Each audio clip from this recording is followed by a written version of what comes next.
পাকিস্তানে তুষার ধসে প্রখ্যাত পর্বতারোহী নির্মল পূর্জা সহ 10 জন নিহত হয়েছে।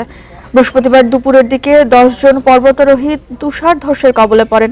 নিহত বাকি 9 জনের মধ্যে 5 জন নেপালি এবং বাকিরা পাকিস্তান, ওমান, যুক্তরাষ্ট্র ও চীনের নাগরিক। শুক্রবার 3 জনের মরদেহ উদ্ধার করে উদ্ধারকারী দল। বাকিদের সন্ধানে অভিযান চলছে। দ্রুততম সময়ে বিশ্বের 14টি সর্বোচ্চ পর্বতচূড়া জয়ের রেকর্ড গড়েছিলেন প্রখ্যাত নেপালি পর্বতারোহী নির্মল পূর্জা। 43 বছর বয়সী পূর্জা ব্রিটেনের সামরিক বাহিনীর গুর্খা রেজিমেন্ট এবং পরবর্তীতে স্পেশাল ফোর্সে দায়িত্ব পালন করেছেন। 2019 সালে মাত্র 6 মাসে বিশ্বের 14টি সর্বোচ্চ চূড়া জয় করে রেকর্ড তার এই অবিশ্বাস্য যাত্রার উপর ভিত্তি করে নির্মিত Netflix প্রামাণ্যচিত্র 14 Peaks, Nothing is Impossible বিশ্বজুড়ে ব্যাপক খ্যাতি অর্জন করে।